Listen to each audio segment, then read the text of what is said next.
একমাত্র আল্লাহ ছাড়া এই পৃথিবীতে এবং পরকালে আমাদের আপন বলে কেউ নাই।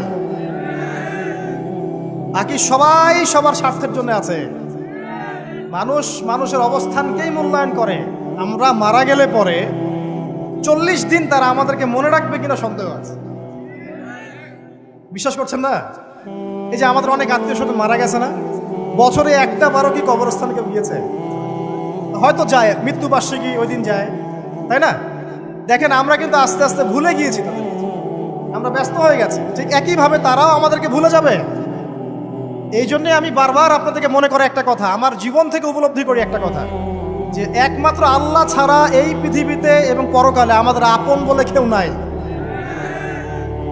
বাকি সবাই সবার স্বার্থের জন্য আছে। মানুষ মানুষের অবস্থানকেই মূল্যায়ন করে। মানুষ মানুষের অবস্থানকেই মূল্যায়ন করে। আল্লাহ রাব্বুল আলামিন আপনার ভিতরটাকে ভালোবাসেন। দেখেন, আপনি যখন নামাজ পড়েন নাই, আল্লাহ পাক কিন্তু আপনাকে ধ্বংস করে দেন নাই। আল্লাহ পরম করুণাময় আপনাকে হেদায়েত দিয়ে নামাজি বানিয়ে দিয়েছেন। জীবনে অনেক পাপ করেছেন, ইনস্ট্যান্ট আল্লাহ পাক শাস্তি দিতে পারতেন, আল্লাহ পাক দেন নাই। আল্লাহ আপনাকে ভালোবাসেন, আল্লাহ আমাকে ভালোবাসেন। আল্লাহ পাকের এই ভালোবাসার ঋণটা শোধ করার জন্য হলেও নামাজি হয়ে যান, আল্লাহর পথে ফিরে আসেন, দিনের জন্য কিছু করেন, দিনের ফিকির করেন, পড়াশোনা করেন। প্রিয় ভাইরা, আল্লাহ পাক তৌফিক দান করুন। দেখুন, এই রিবা থেকে দূরে থাকার জন্য একটা হাদিস যথেষ্ট, যে 4 শ্রেণীর মানুষকে আল্লাহ রাসূল সাল্লাল্লাহু আলাইহি ওয়াসাল্লাম লাআনত করেছেন, অভিশাপ দিয়েছেন। ইনশাআল্লাহ আজকের লেকচার যাদের কানে যাবে, আমরা যদি না খেয়েও মরে যাই, আল্লাহ পাক না খেয়ে মারবেন না ইনশাআল্লাহ। রিজিক আছে, খাবো ইনশাআল্লাহ। কিন্তু হয়তো বা অভাব হবে, টাকা পয়সা একটু কম হতে পারে, অন্যের 10 তলা ফ্ল্যাট হবে, আমার হবে না, ঠিক আছে? অন্যের এত বিঘা বিঘা জমি আমার হয়তো হবে না।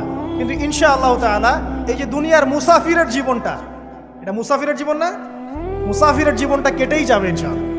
কাটবে না? যে কোনোভাবে কেটে তো যাবেই ইনশাআল্লাহ।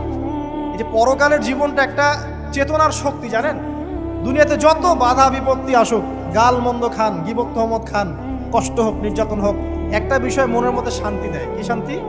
যে এই দুনিয়ার জীবনটা তো আর চিরস্থায়ী নয়, এটা তো আর সারা জীবন থাকবে না।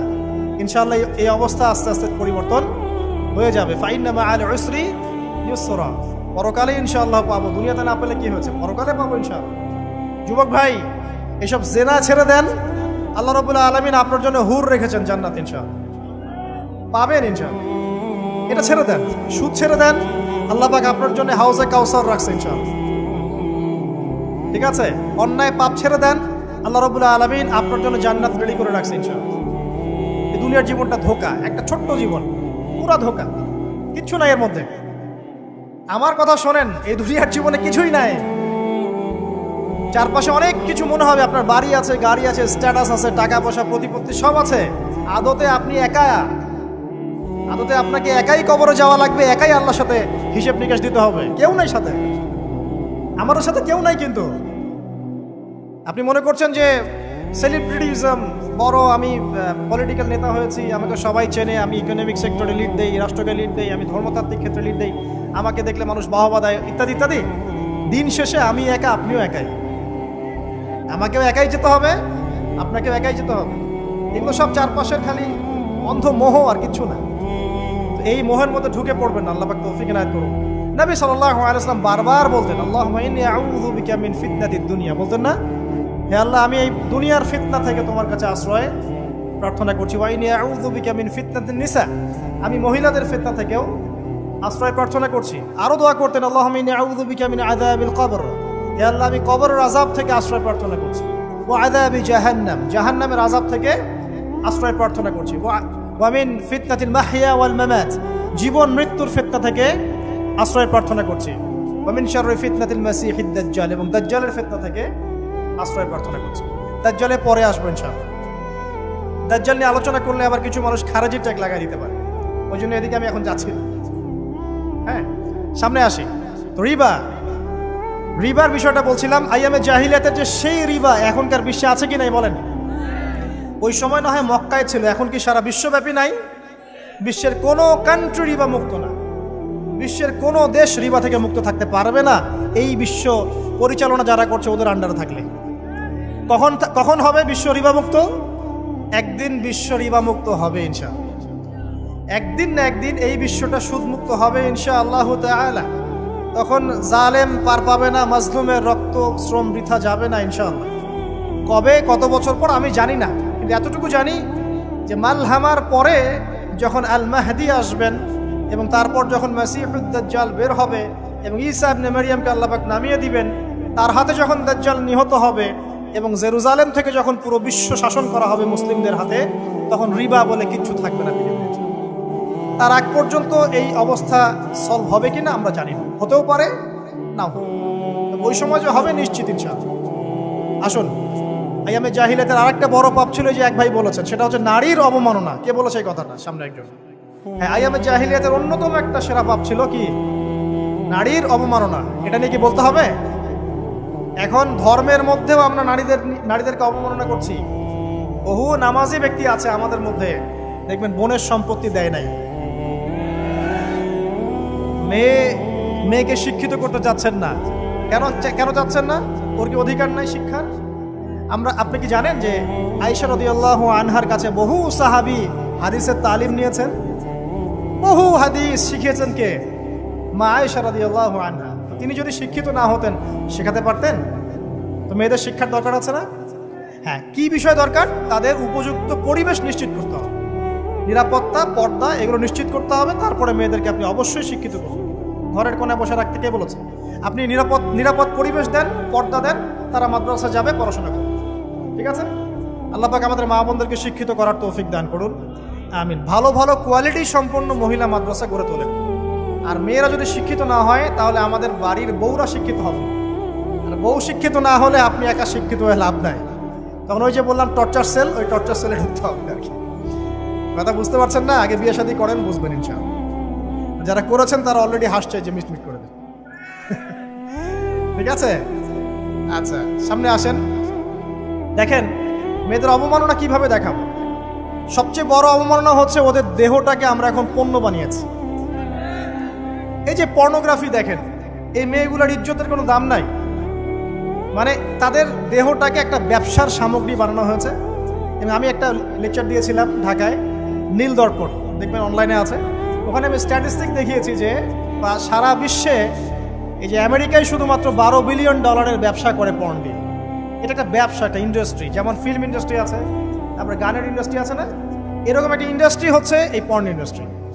এখানে সবাই অ্যাক্টর অ্যাক্ট্রেস, এটা হচ্ছে অভিনেতা অভিনেত্রী। এখানে যা দেখানো হয় এগুলো কিন্তু রিয়েল না, বাস্তব না, সব ফেক। বুঝতে পারছেন না কথা? এগুলো অভিনয়, এগুলো ফেক।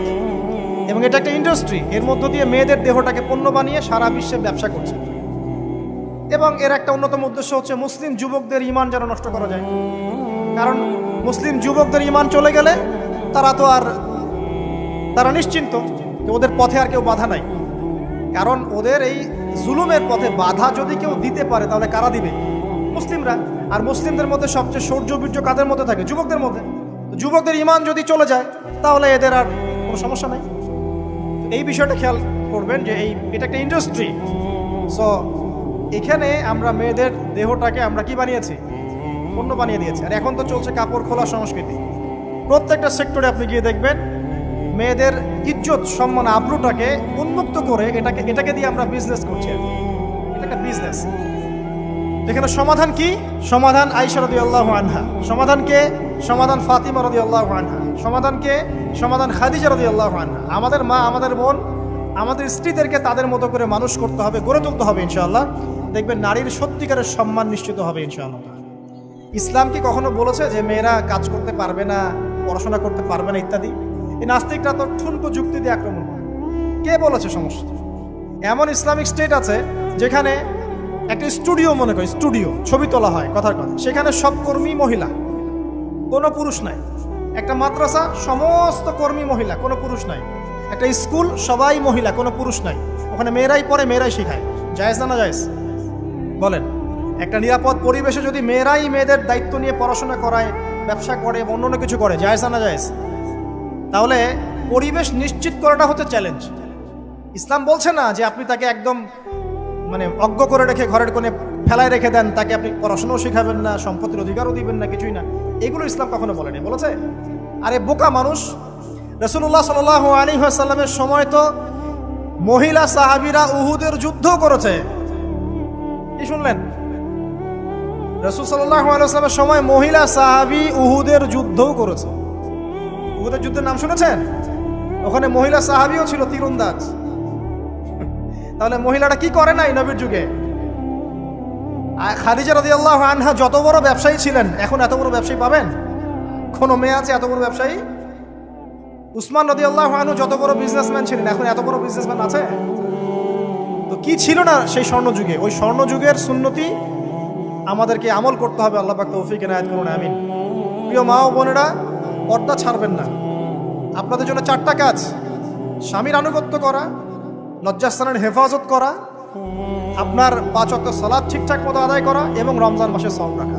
নবীজি বলেছেন সাল্লাল্লাহু আলাইহি ওয়াসাল্লাম, জান্নাতের যে কোনো দরজা দিয়ে ইচ্ছা আপনি প্রবেশ করতে পারবেন। আপনার জন্য সহজ।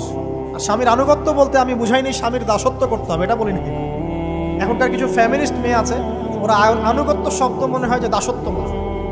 আনুগত্য দাসত্ব এক জিনিস না। আনুগত্য কি? স্বামী কোরআন সুন্নাহর অনুকূলে কোনো কথা বলেছে, আপনি মানবেন। স্বামী বলছে পর্দা করো, তোমাকে ভালোবেসে বলছি তুমি পর্দা করো, তুমি আমার অনেক প্রিয় একজন মানুষ, তুমি বেপর্দায় বাইরে যাবা, লোকজন দেখবে, কেমন হয়? ঠিক আছে, তোমাকে তো আমিই বিয়ে করেছি, তুমি আমার, মানুষ তোমাকে দেখবে কেন? ঠিক আছে, তো এখন স্বামী ভালো কথা বলেছে, আপনি শুনলেন, এটা আনুগত্য। আর ওই স্বামী যদি বলে আসো তো আমার কলিগরা এসেছে, ওকে খাবার সার্ভ করতে হবে, আসো খাবারটা পরিবেশন করো, এখন আপনি বেপর্দা হয়ে আপনার স্বামীর কলিগের সামনে খাবার পরিবেশন করতে শুরু করবেন, এটা কি আনুগত্য করতে হবে? এটা তখন আপনি আনুগত্য করবেন না।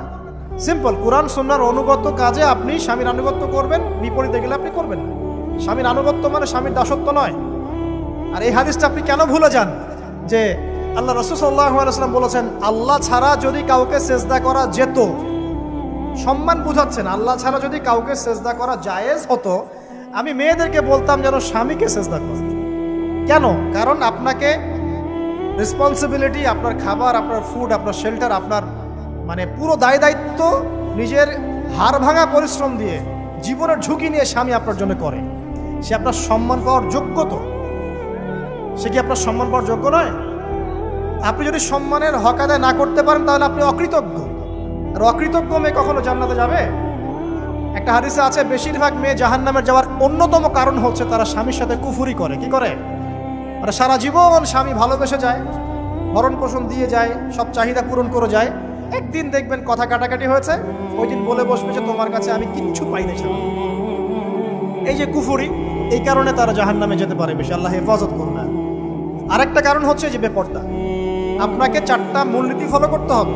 1, এমন কোনো পোশাক পরবেন না যে পোশাকটা আটো সাটো, যেটা পরলে আপনার গায়ের কাঠামো বোঝা যায়। এটা বোরখা হলেও পরা যাবে না। আমি কি বুঝাতে পারছি? ডিজিটাল বোরখা দেখেন নাই? দেখছেন? মাশাআল্লাহ। আর কারা কারা দেখছেন? এদিকে চোখ বেশি যায় না? আচ্ছা, এমনি দেখা যায়, চোখ দিতে হয় না, এমনি দেখা যায়। ডিজিটাল বোরখা চলবে না, ডিজিটাল বোরখা চলবে না। আমার মত, এটা আমি মত দিচ্ছি, আমি আল্লাহর রাস্তায় সময় দিয়েছি অনেক দিন, এবং এখানে যে পর্দাটা শেখানো হয় এরকম পর্দা আমি অন্য কোথাও দেখিনি।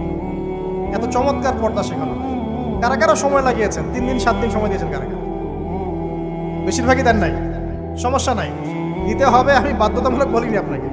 বলেছি এখানে পর্দা শেখানো হয়, চমৎকার পর্দা শেখানো হয়, যে এখানে চোখটা পর্যন্ত তাদের ঢেকে রাখার তালিম দেওয়া হয়। যাই হোক, যেখানেই শেখেন, অ্যাটলিস্ট পর্দাটা শিখলেই হলো। এমন পোশাক হবে না যেই পোশাকটা আটো সাটো, যেটা পরে আপনার গায়ের কাঠামো বোঝা যায়। 2 নম্বরে এমন পোশাক পরা যাবে না যেই পোশাকটা পরলে বাহির থেকে ভিতরের অঙ্গ দেখা যায়। দেখেছেন? দেখেন নাই? দেখছেন হুজুর? আচ্ছা, আপনারা তো সব দেখেন দেখি। তারপরে 3 নাম্বার, এমন পোশাক পরা যাবে না যেটা অমুসলিমদের সাথে সাদৃশ্য আছে। কথা বুঝতে পারছেন? অমুসলিমদের ধর্মীয় বিষয়ের সাথে সাদৃশ্য আছে এমন পোশাক মুসলিম মেয়েদের পরা যাবে না। এর মানে এই নয় যে অন্য ধর্মকে আপনি আক্রমণ করবেন, এটাও নয়। যে যার ধর্ম তাদের স্বাধীনতা মতো পালন করবে। মুসলিমরা বাধা দিবে না। মুসলিমরা দাওয়াত দিতে পারে। কি করতে পারে?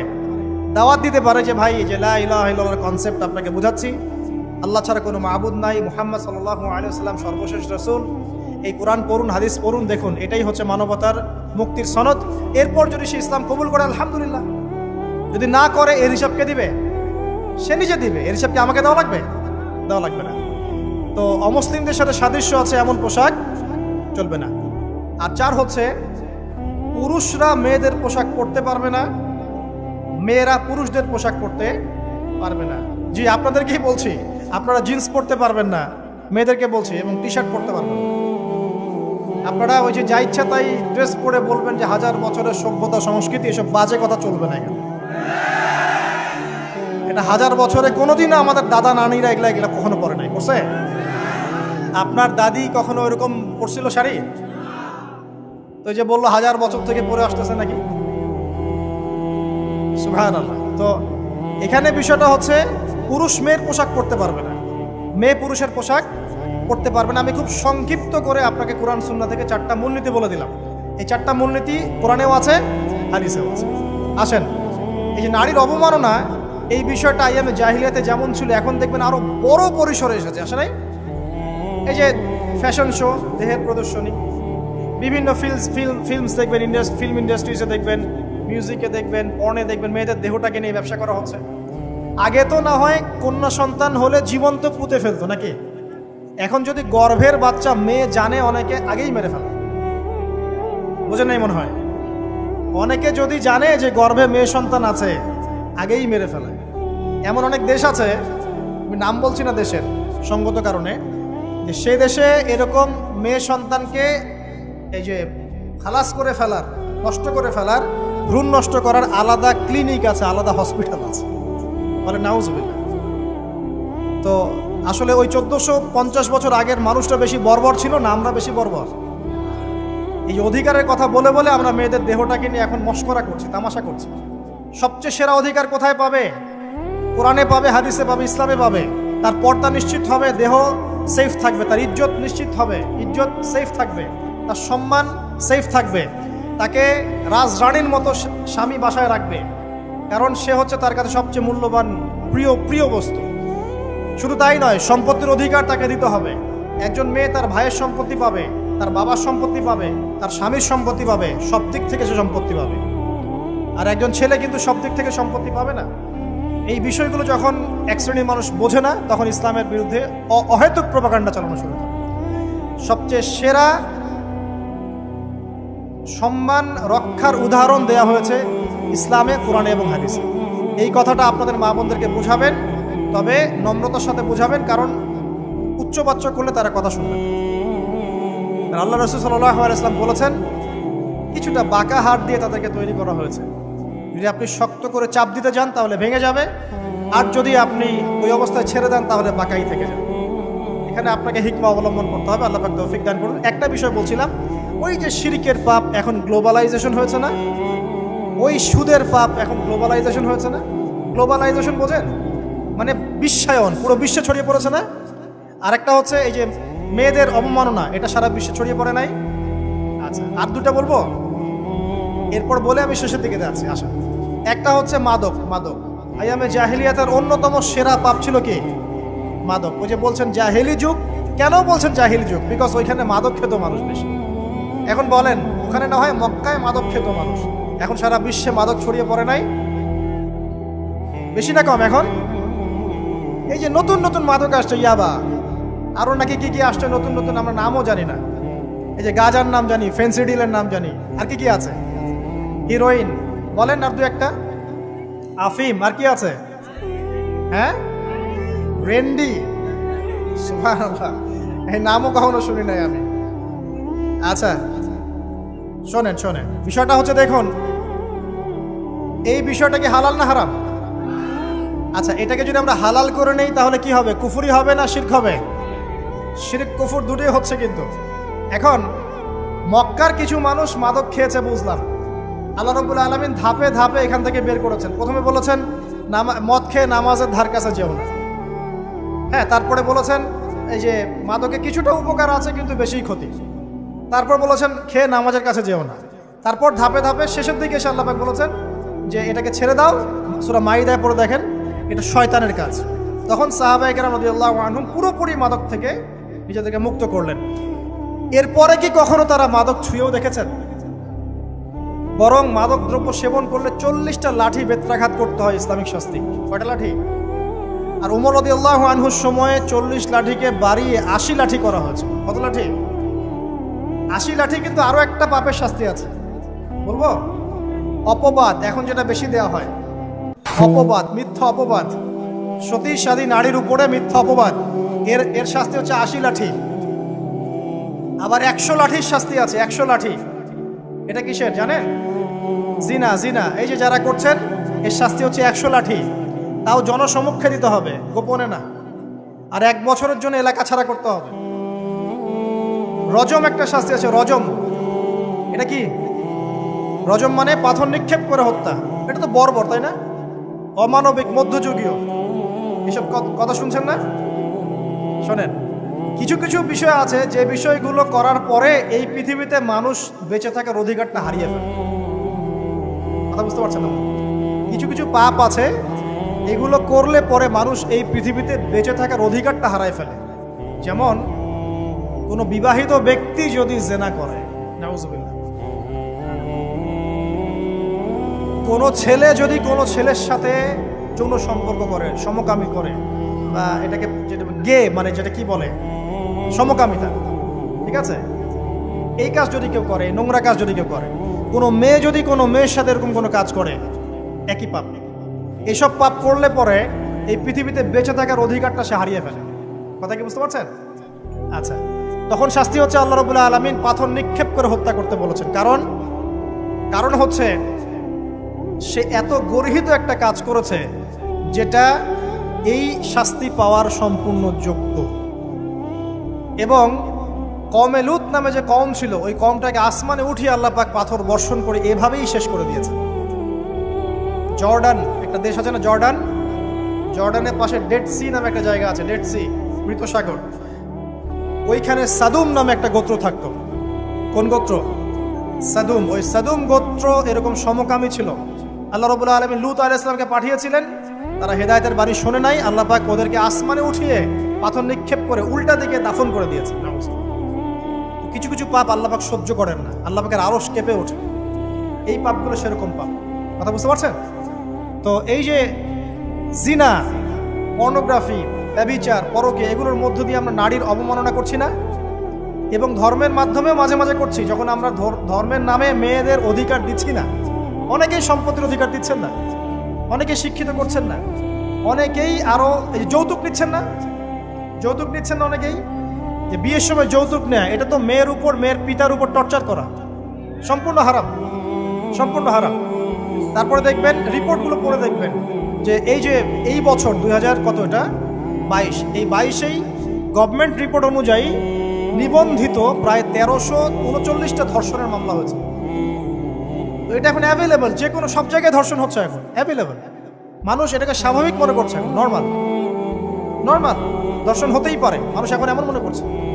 প্রত্যেক দিন পেপার খুলবেন, দেখবেন রেপের খবর, প্রত্যেক দিন খবর শুনবেন ধর্ষণের খবর। আর সব খবর তো আসে না, আসে হয়তো 10%, 20%, 30%, বেশিরভাগই আসে না। এলাকায় মোড়ে মোড়ে দেখবেন, গ্রামে গঞ্জে শহরে বন্দরে খালি ইফটিজিং, ইফটিজিং দেখবেন, খালি ইফটিজিং। মেয়েদেরকে যৌন হয়রানি করা হচ্ছে, বাসে, অটোতে, টেম্পুতে, সব জায়গায়। বাসের মধ্যে মেয়েকে রেপ করে ফেলা হচ্ছে। একটা বাচ্চা মেয়ে যে বোঝেও না যে সেক্সুয়াল বিষয়গুলো কি জিনিস, ওকেও রেপ করা হচ্ছে। এই যে মহামারী, আপনি তো বুঝতে পারছেন না যে আমরা কোন সমাজে আছি। এই সমাজে আপনার মেয়ে তো সেফ না, আমার মেয়ে তো সেফ না। আমার মেয়ে, আপনার মেয়ের ভবিষ্যৎ কি হবে, এর ভবিষ্যতের নিশ্চয়তা কে দিবে? আপনার মেয়ের ইজ্জতের ভবিষ্যতের নিশ্চয়তা কে দিবে? এই নিশ্চয়তা দেওয়ার মতো মানুষ কোথায়, নেতা কোথায়? কারো ঘরের স্ত্রী, কারো ঘরের বোন, কারো ঘরের মেয়ে এখন সেফ না। যে কোনো জায়গায়, যে কোনো বাসে, ট্রাকে, ট্রেনে, অটোতে, সব জায়গায় হতে পারে। আর এগুলোকে আমরা প্রমোট করছি, এখন নগ্নতাকে প্রমোট করছি, পর্নকে প্রমোট করছি। এই নগ্নতা, পর্ন, এসব দিয়ে মানুষের মাথাটাকে পুরো জানোয়ার বানিয়ে ফেলা হয়েছে। পর্ন দেখাতে দেখাতে ছেলেদের মাথাটাকে জানোয়ার, পশু বানিয়ে ফেলা হয়েছে। এরা এখন বোঝে না যে মেয়ে কি জিনিস, মা কি জিনিস, বোন কি জিনিস, তাও বোঝে না। ভাই বোনের সাথে জেনা করেছে, চাচাতো বোন চাচাতো ভাইয়ের সাথে জেনা করছে, চাচাতো ভাই ফুফাতো বোনের সাথে জেনা করছে। রংপুরের খবর শুনলাম যে মায়ের সাথে ছেলেও জেনা করেছে। না, এগুলো কেন হচ্ছে? এই মহামারী কেন হচ্ছে? কি সমাধান দিবে? সমাধান ইসলামে ছিল, আমরা নেই নাই। সমাধান হচ্ছে, প্রথম সমাধান অশ্লীলতার মহামারী বন্ধ করতে হবে, পর্দা নিশ্চিত করতে হবে, পর্নোগ্রাফির সমস্ত সাইটগুলো বন্ধ করে ফেলতে হবে। আজকের নিউজ দেখেছি আমি, এটা আমি ধন্যবাদ জানাই বাংলাদেশ গভর্নমেন্টের যে তথ্য প্রযুক্তির যে সেন্টার আছে, প্রায় 26,000 পর্ন সাইট তারা বন্ধ করে দিয়েছে, আলহামদুলিল্লাহ।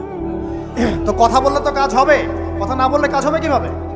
26,000 পর্ন সাইট তারা বন্ধ করে দিয়েছে। যখন সমাজের মানুষ পর্ন দেখতে দেখতে পশু হয়ে গেছে, আপনি বাইরে এই যে আলখাল্লা টুপি দাঁড়িয়ে পরে ঘুরলে লাভ আছে? ভিতর থেকে তো আপনি পশু। দেখবেন মসজিদ ইমাম সাহেব নামাজ পড়তে এসেছে, বাসায় পর্ন দেখে আসছে, নামাজে কোনো মনোযোগ নাই। দেখবেন টাপাটাপ নামাজ পড়ছে, কোনো মনোযোগই নাই, পর্ন দেখে। ইমানের আলোচনা করবেন, খুব লাফালাফি করলো, 2 দিন পর দেখবেন কোনো খবর নাই, পর্ন দেখতে দেখতে ভিতরটা শেষ, ড্যামেজ। পর্নোগ্রাফিতে যে একবার আসক্ত হয়েছে, তার মধ্যে ইমানের কোনো তেজই থাকবে না, কোনো তেজ থাকবে না। এখন আলেম জালেম সবার ফোনে ফোনে দেখবেন পর্ন চলে আসতেছে, কেউ দেখতে না চাইলেও তাকে দেখতে বাধ্য করা হচ্ছে। ফেসবুকে ঢুকবেন, নগ্ন দৃশ্য। এই নগ্নতা দিয়ে, এই পর্নোগ্রাফি দিয়ে, এই যে মিডিয়ার মধ্যে দিয়ে প্রমোটিংটা দিয়ে ব্যভিচার ছড়িয়ে দেয়া, জেনা ছড়িয়ে দেয়া, অশ্লীলতা ছড়িয়ে দেয়া, পরকীয়া ছড়িয়ে দেয়, এর মধ্য দিয়ে নারীর সম্মান, দেহ, ইজ্জতকে আমরা এখন রাস্তার সাথে মিশিয়ে দিয়েছি। কিসের অধিকারের কথা বলছে? কিসের নারী অধিকারের কথা বলছে? খালি ডিগ্রি সার্টিফিকেট অর্জন করতে পারলেই অধিকার হয়? আমার তো ইজ্জতই ঠিক থাকলো না, আমার অধিকার কোথায় থাকলো? একটা সার্টিফিকেট অর্জন করার জন্য কলেজের মেয়েদেরকে বড় বড় নেতার বেডরুমে ঢুকানো হচ্ছে, দেখেন নাই? তো একটা সার্টিফিকেট অর্জন করতেই হবে আমাকে, নিজের ইজ্জত বিক্রি করে দিয়ে হলেও আমার সার্টিফিকেট অর্জন করতেই হবে। লাথি মারি এসব পড়াশোনার পিছনে, দরকার নেই আমার পড়াশোনা। হচ্ছে বাসায় এলাকায় এলাকায় মহিলা মাদ্রাসা করেন, মাদ্রাসায় মেয়েদেরকে পড়ান। আমি খুব দুঃখের সাথে বলছি, অনেক মাদ্রাসাতেও এরকম ঘটনা কিন্তু ঘটেছে না? এখানে একটা কথা আমরা পরিষ্কার করতে চাই, সেটা হলো যে পাপী, রেপী, ধর্ষণী, সে আলেম করুক আর জালেম করুক, ইমাম করুক আর জালেম করুক, ফাসেক করুক, সবাইকে সমান শাস্তি নিশ্চিত করতে হবে। আর শাস্তি হবে দৃষ্টান্তমূলক, যেন আরো 10 জন দেখে শিক্ষা নেয়। ওই যে ইসলামে আছে না হাত কেটে ফেলা, কি কারণে বলেন তো? কারণ সবাই যখন দেখবে এই যে খুঁটির সাথে বেঁধে একটা চোরের হাত কেটে ফেলা হয়েছে, এলাকার সব মানুষ দেখেছে, চুরি বাড়বে না কমবে? নিশ্চিত চুরি কমে যাবে ইনশাআল্লাহ। তো এই যে নারীর অবমাননার ওই যুগের চেয়ে এই যুগে বেশি না কম? আপনি ভালো করে আল্লাহর নূর দিয়ে দেখেন। আমি প্রথমে বলেছি, শুধু বাইরের চোখ দিয়ে দেখলে সব বুঝতে পারবেন না। আল্লাহ পাকে নূর দিয়ে দেখেন, কোরআন সুন্নাহর গভীর জ্ঞান দিয়ে দেখেন, দেখবেন ওই জাহিলিয়াতের চেয়ে 1000 গুণ বেশি জাহিলিয়াত এখনকার বিশ্বে চলছে। আল্লাহ পাক আমাদের মা বোনদের ইজ্জত হেফাজত করুন, তাদের সম্মান হেফাজত করুন। আমরা দোয়া করি আল্লাহ পাক তাদেরকে উচ্চশিক্ষায় শিক্ষিত করুন, নিরাপত্তা নিশ্চিত করুন। কেউ যদি ওদের দিকে খারাপ চোখ তুলে তাকায়, আল্লাহ পাক সেই চোখকে যেন ধ্বংস করে দেন। আল্লাহ পাক তাদের ইজ্জতের প্রতি যদি কেউ খারাপভাবে হাত বাড়ায়, তাদের শাস্তি যেন নিশ্চিত করার তৌফিক আল্লাহ পাক আমাদেরকে দান করে। আল্লাহ পাক আমাদের মা বোনদেরকে মহামূল্যবান মনে করে আমাদেরকে হেফাজত করার তৌফিক দান করুন, আমিন। আর তাদেরকে যারা নগ্ন করতে চায়, আল্লাহ পাক এদেরকে ধ্বংস করে ছেড়ে দিন, আমিন। আল্লাহ পাক বলেছেন, যারা চায় মুমিন মুসলিমদের সমাজে অশ্লীলতা ছড়িয়ে পড়ুক, দুনিয়া এবং আখিরাত উভয় জাহানে আল্লাহ পাক এদেরকে ধ্বংস করুন। আরেকটা বলে শেষ করি, সেটা হলো, কয়টা বলেছি ভাই? জাহিলিয়াত। ইমাম মুহাম্মদ বিন আব্দুল ওয়াহাব রাহিমাহুল্লাহ, তার একটা বইয়ের মধ্যে 1000টা জাহিলিয়াত আছে। আমি 5টা বাছাই করেছি। কয়টা? 5টা। কয়টা বলেছি? 4টা। এক হচ্ছে কি বলেছিলাম? শিরক, আছে না নাই? রিবা এখন আছে না নাই? 3 নাম্বার কি ছিল? মাদক। আর 4 নাম্বার নারীর অবমাননা। মাদক তো বুঝলেন, এটা তো আমার চেয়ে আপনারা ভালো বুঝেন, মাদক সব জায়গায় আছে। একটা কথা বলি, দেখুন মাদক নিয়ে একটা কথা বলি, শুনুন। আপনাদের কি কখনো গায়ে কখনো ফোড়া হয়েছে? কার কার গায়ে ফোড়া হয়েছে বলি? আব্দুল, আচ্ছা, কেমন ব্যথা? ফোড়া ফেটে গেলে কি বের হয়? রক্ত আর পুঁজ বের হয়, তাই তো? তো নবী সাল্লাল্লাহু আলাইহি ওয়াসাল্লামকে সাহাবীরা পরে জিজ্ঞাসা করলেন, ইয়া রাসূলুল্লাহ, কোন পাপের কারণে তাদেরকে এই শাস্তি দেওয়া হচ্ছে? নবী করিম সাল্লাল্লাহু আলাইহি ওয়াসাল্লাম বললেন, তাদেরকে এই শাস্তি দেওয়া হচ্ছে একটা পাপের কারণে, সেটা হলো মাদক দ্রব্য সেবন করা। আর ওই পানীয়টার নামও নবীজি বলে গেলেন, তার নাম হচ্ছে তিনাতুল খাবাল। কি নাম? তিনাতুল খাবাল। এই তিনাতুল খাবাল মানে জাহান্নামীদের রক্ত এবং পুঁজ। এটা খেতে দেয়া হচ্ছে মাদকদ্রব্য সেবনকারীদের জন্য। আল্লাহ রাসূল সাল্লাল্লাহু আলাইহি ওয়াসাল্লাম বলেছেন, কোনো ব্যক্তি যদি মাদক সেবন করে তার 40 দিনের নামাজ কবুল হবে না। সে যদি আবার তওবা করে ফিরে আসে, আল্লাহ পাক মাফ করে দিবেন ইনশাআল্লাহ। যদি আবারও মাদক খায়, আবার 40 দিনের নামাজ কবুল হবে না। তারপর যদি আবার তওবা করে, আবার আল্লাহ মাফ করে দিবেন ইনশাআল্লাহ। তারপর যদি আবার মাদক খায়, আবার 40 দিনের নামাজ কবুল হবে না। তারপর যদি আবার তওবা করে, আবার আল্লাহ মাফ করে দিবেন। তারপরে যদি আবার মাদক খায়, তখন আল্লাহ রাব্বুল আলামিন তাকে তিনাতুল খাবাল পান করান। প্রিয় ভাইরা, আপনারা মুসলিম না? আমরা মুসলিম না? মুসলিম যুবকদের সবচেয়ে সেরা অস্ত্র হচ্ছে ঈমান এবং নৈতিকতা। অন্যরা জাহিলিয়াতের স্রোতে ভেসে যাক, মুসলিম তরুণরা কখনো জাহিলিয়াতে যাবে না ইনশাআল্লাহ। আমার সাথে ওয়াদা করেন যে কোনো প্রকার মাদকদ্রব্যের সাথে সংশ্লিষ্ট থাকবেন না। একটা সিগারেটেও কখনো টান দিবেন না। কারণ সিগারেটটা কি? সিগারেট আপনাকে আস্তে আস্তে অন্য মাদকের দিকে নিয়ে যাবে। সিগারেট খাওয়া শিখেছিস, এখন গাঁজাও খা। গাঁজা খাওয়া শিখলে এখন ওটা খা, এই করতে থাকে। এক পর্যায়ে আপনি এখান থেকে আর বের হতে পারবেন। এখানে আপনার দেহের ক্ষতি, আপনার মস্তিষ্কের ক্ষতি, আপনার পরিবারের ক্ষতি। এমন আপনি যদি পরবর্তীতে গিয়ে পরিবার গঠন করতে চান, আপনি সুখী পরিবারও গঠন করতে পারবেন না, কারণ ভিতর থেকে আপনি নিজেকে শেষ করে ফেলছেন।